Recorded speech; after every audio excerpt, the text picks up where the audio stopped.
බලන්න අපේ ජීවිතේ අපිට අනිත් අය වඳිනකොට පුදනකොට අපි හිතනවාද අපි වඳින්න ඕන පුදන්න ඕන.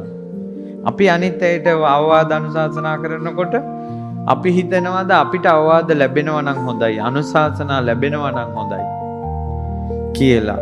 ඔබම බලන්න, ඔබ ලෝකේට කරන දේවල් ඔබගේ පැත්තට හැරුණොත්. ඒ නිසා මේවා දිහා බලනකොට වැඩිපුරම අද කාලේ වැඳුම් පිදුම් ලබන්නේ හාමුදුරුවෝ. එතකොට මේ දේශනාව අනුව වැඩිපුරම තෙරුවන් වඳින්න ඕනන්නේ හාමුදුරුවෝ. එතකොට ඔබ දරුවන්ගෙන්, සමාජයෙන්, නෑදෑ ගෙවල් වලින් වැඳුම් පිදුම් ලබනවා නම් ඔබ බලන්න මම දවසට එක වතාවක්වත් බුදුන් වඳිනවද කියලා. ඔබටම අත් දෙක එකතු කරන කල් බලාගෙන ඉන්න එපා. ඔබ නිකලෙස් මුනිවරුන්ට දෑත් එකතු කරන්න.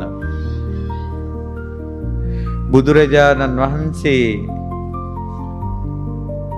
මේ තුන් ලෝකෙටම යහපත සැලසූ, අපිට මෙවැනි වෙහෙරක් හදන්න, ස්තූපයක් හදන්න ශ්‍රී සර්වඥ ධාතුන් වහන්සේලා ඉතුරු වෙන්න අදිස්ථාන කරලා අපිටත් අනුකම්පාව කරුණාව දැක්වූ මහා කාරුණිකයන් වහන්සේ සම්මා සම්බුදුරජාණන් වහන්සේ.